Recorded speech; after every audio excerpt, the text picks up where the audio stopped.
কন্যাকুমারী সমুদ্রের বুকে ভারতের সর্বদক্ষিণের প্রাকৃতিক ঐশ্বর্যমণ্ডিত এমন একটি শহর যার অদূরেই মিলিত হয়েছে তিনটি সাগর। তামিলনাড়ু রাজ্যের কন্যাকুমারী জেলার অন্তর্গত সমুদ্রের বুকে দেবী কন্যাকুমারীর মন্দিরই ভারতের মূল ভূখণ্ডের দক্ষিণতম শেষ বিন্দু। আর দেবী কন্যাকুমারীর নাম থেকেই এই শহরের নাম কন্যাকুমারী। ভারতের এই দক্ষিণতম স্থানে যে শুধুমাত্র তিনটি সাগরের মিলন হয়েছে তাই নয়, এখানে মূল ভূখণ্ড থেকে কিছুটা দূরে সমুদ্রের মধ্যে একটি ছোট দ্বীপের মতো শিলাখণ্ডের উপর স্বামী বিবেকানন্দ ধ্যান করেছিলেন। সেই স্থানটি বিবেকানন্দ রক নামে জগৎ বিখ্যাত। বর্তমানে সেখানে গড়ে উঠেছে বিবেকানন্দ স্মারক ভবন। সেই বিবেকানন্দ রক মেমোরিয়াল ভ্রমণের ভিডিও নিয়ে আমি অমৃতেন্দ্র আপনাদের অমৃত ভারতে স্বাগত জানাই।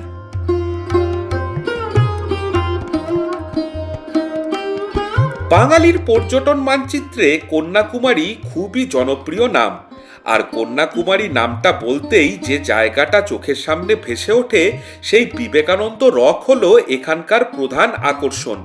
বিবেকানন্দ রক যেহেতু ভারতের মূল ভূখণ্ড থেকে কিছুটা দূরে সমুদ্রের মধ্যে অবস্থিত, তাই সেখানে লঞ্চে করে যেতে হয়। লঞ্চের টিকিট কাউন্টারটি কন্যাকুমারী রেল স্টেশন থেকে মাত্র 1 কিলোমিটার দূরে অবস্থিত। মিনিট 15 পায়ে হেঁটেও সহজেই ফেরির টিকিট কাউন্টারের সামনে পৌঁছে যাওয়া যায়। এই হলো টিকিট কাউন্টার। এখন দুপুরবেলা আমি আর আমার ভাই অঙ্কিত লাঞ্চ সেরেই চলে এসেছি বিবেকানন্দ রক যাব বলে। এখন কাউন্টার একেবারেই ফাঁকা। অন্যান্য সময় এখানে প্রচুর ভিড় থাকে, অনেকক্ষণ লাইনে দাঁড়াতে হয়। যারা ভিড় লাইনে দাঁড়াতে চান না তাদের জন্য এখানে ভিআইপি টিকিটেরও ব্যবস্থা আছে। ভিআইপি টিকিট কাটলে লাইনে দাঁড়াতে হবে না। স্পেশাল সেই টিকিটের জন্য দিতে হবে পার পার্সন 300 টাকা। এখন কোনো ভিড়ই নেই, তাই স্পেশাল টিকিট কাটার প্রয়োজনও নেই। সাধারণ যে টিকিট সেই টিকিটই কাটলাম। লঞ্চে যাওয়ার এবং ফিরে আসার জন্য টিকিটের মূল্য জনপ্রতি 75 টাকা। আর হ্যাঁ, 5 বছরের বাচ্চাদের জন্য এখানে কোনো রকম কোনো টিকিট লাগে না। যাই হোক, আমরা দুজনে রয়েছি, দুজনের জন্য 150 টাকা দিয়ে টিকিট কেটে ফেলেছি। হ্যাঁ, মেঘ আছে, অতটা রোদ নেই। মানে বেশি রোদ থাকলে এখানে দারুণ গরম লাগে, সেটা নেই। হালকা মেঘ আছে, যার জন্য বেশ ভালো লাগছে। আমরা এখন এরকমই কোনো একটা লঞ্চে চাপবো, দিয়ে যাব ওইখানে, ওই যে বিবেকানন্দ রক মেমোরিয়াল। আর এইখানে একটা ছোট্ট লাইন বোটে চাপার জন্য। আমাদেরও লাইনে দাঁড়াতে হবে। কিরে, এক্সাইটিং লাগছে। ভারতের মূল ভূখণ্ডের একেবারে শেষ বিন্দুতে এই মুহূর্তে আমরা দাঁড়িয়ে। এরপর জল পেরিয়ে যাব ওখানে। একটা বোট এলো, ওই বোটটাতেই আমরা চাপবো। এই লঞ্চগুলো করেই যেতে হয় বিবেকানন্দ রকে। একটা করে লঞ্চ যাচ্ছে, যাত্রীদের নামিয়ে আবার যাদের ঘোড়া হয়ে গেছে তাদের বোঝাই করে নিয়ে ফিরছে। একটা লঞ্চে একসাথে 150 জন চাপতে পারে। লঞ্চে চাপার আগে এখানে লাইফ জ্যাকেট পরতে হয়। লাইফ জ্যাকেট একটা করে নিতে হবে, নিয়ে নাও।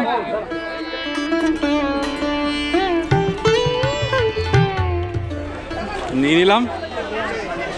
আমরা লাইফ জ্যাকেট নিয়ে নিয়েছি, এবার লঞ্চে উঠে পড়লাম।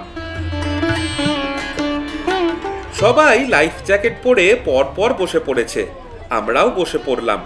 অল্প সময়ের মধ্যেই লঞ্চটি কানায় কানায় পরিপূর্ণ হয়ে গেল। সবার চোখে মুখে যেন ফুটে উঠেছে রোমাঞ্চকর এক অভিব্যক্তি। তাহলে আমরা এবার যাচ্ছি বিবেকানন্দ রক মেমোরিয়াল। লঞ্চটা যখন চলতে শুরু করলো তখন উত্তেজনা আরও বেড়ে গেল। দূরত্ব খুবই সামান্য, কিন্তু সেই 5-7 মিনিটের পথ পেরোতেই লঞ্চটা যেভাবে সমুদ্রের ঢেউয়ের সাথে পাল্লা দিয়ে দুলতে লাগলো, সে এক দারুণ অভিজ্ঞতা। এই অভিজ্ঞতা ভাষায় প্রকাশ করে বোঝানো সম্ভব নয়। যা দুলছে না, সত্যি এটা ভাষায় প্রকাশ করে বোঝানো যাবে না।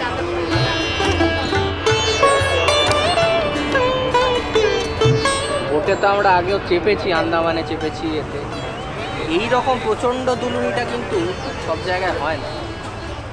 এই লঞ্চের টিকিট কাউন্টার খোলা থাকে সকাল 7:45 থেকে বিকেল 4টে পর্যন্ত।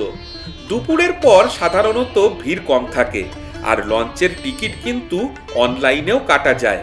আমি অনলাইনের লিঙ্কটা ডেসক্রিপশানে দিয়ে দেব। চলে এসেছি, ছোট্ট বোট জার্নি, কিন্তু খুব মজার। এবার আমরা মন্দিরে যাব। পৌঁছে গেলাম বিবেকানন্দ রকে। বিবেকানন্দ রকে এসে এখানে বিবেকানন্দ রক মেমোরিয়াল ঘুরে দেখার জন্য আলাদা করে টিকিট কাটতে হয়। এই হলো তার কাউন্টার। টিকিটের মূল্য 30 টাকা। 30 টাকা করে 60 টাকা। আমাদের টিকিট কাটা হয়ে গেল, আর সেই টিকিট দেখিয়ে ভেতরে ঢুকে পড়লাম।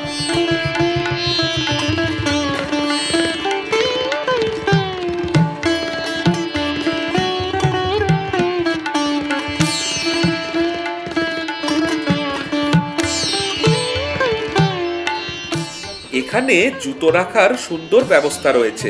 জুতো খুলে রেখে একটু এগিয়ে গিয়ে রয়েছে সিঁড়ি।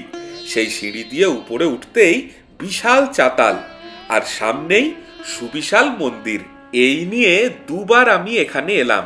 এর আগে প্রথমবার যখন এখানে এসেছিলাম তখন যেমন অনুভূতি হয়েছিল, আজকেও ঠিক একই রকম অনুভূতি হচ্ছে। তখন আমার কোনো ইউটিউব চ্যানেল ছিল না, ব্লগও বানাতাম না।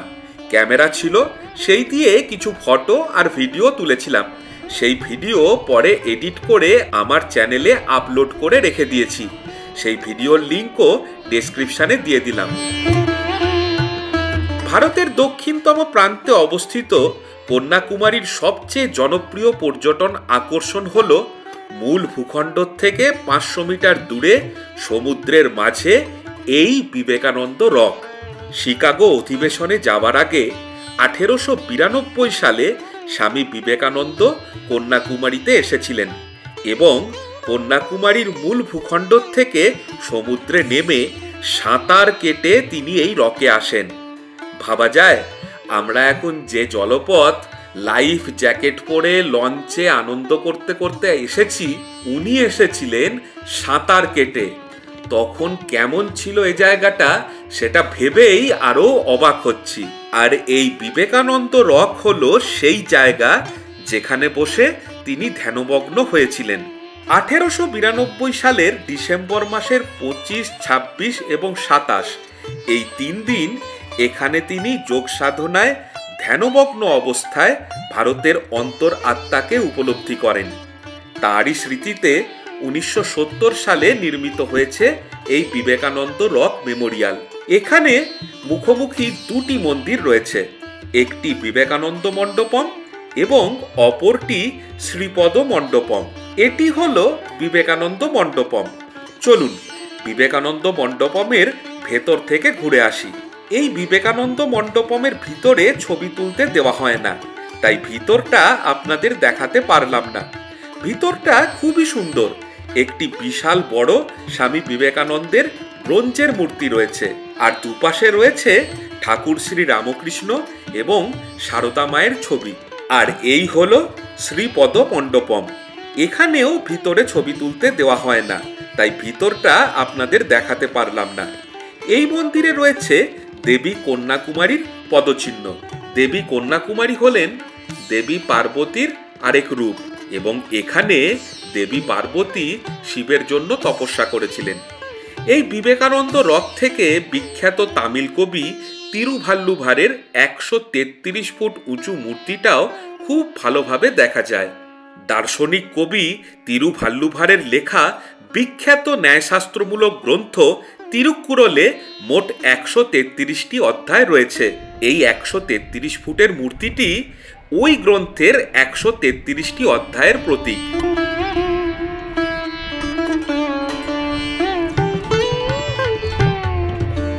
তো মন্দির থেকে বেরিয়ে এসে আমরা এখন দাঁড়িয়েছি একেবারে সেই স্থানে যেখানে 3টে সমুদ্র এসে মিশেছে। কন্যাকুমারিকার এটাই বিশেষত্ব যে এখানে 3টে সমুদ্র মিশেছে, বঙ্গোপসাগর, ভারত মহাসাগর এবং আরব সাগর।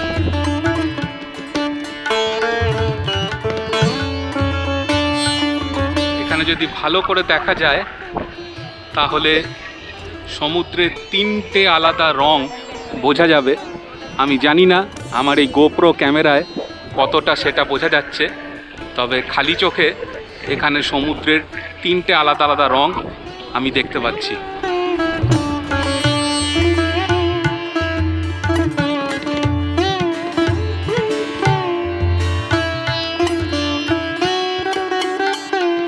বিবেকানন্দ মণ্ডপমের নিচেই রয়েছে ধ্যান কক্ষ বা মেডিটেশন রুম। এই মেডিটেশন রুমের ভিতরে একটা অদ্ভুত রকম শান্তি আছে। বাইরে এত মানুষ, এত চিৎকার চেঁচামেচি, কিন্তু ভিতরটা একেবারেই শান্ত। মনে হচ্ছিল ওখানেই বসে থাকি। আর খুব ঠান্ডাও। আজকে এখানে মেঘলা ওয়েদার, রোদ বেশি নেই, কিন্তু গরম প্রচণ্ড। আর ভিতরটা এতটাই ঠান্ডা যে ওখান থেকে বাইরে বের হতেই ইচ্ছা হচ্ছিল না। এখানে একটা কথা বলে রাখি, এই বিবেকানন্দ রকে কিন্তু কোনো দোকান বা ক্লক রুম নেই, তাই বড় ব্যাগ সাথে আনবেন না। পানীয় জল, ছাতা, টুপি সঙ্গে রাখবেন। কিছু শুকনো খাবারও সাথে রাখতে পারেন। যাই হোক, এখানে যা যা দেখার সবই দেখলাম এবং যতটা দেখানো সম্ভব সবই আপনাদের দেখানোর চেষ্টা করলাম। আশা করি আপনাদের ভালো লেগেছে। যদি ভালো লেগে থাকে তাহলে ভিডিওটিতে একটি লাইক দিয়ে দেবেন। আর আজকের এই পর্ব আমি এখানেই শেষ করছি। ধন্যবাদ।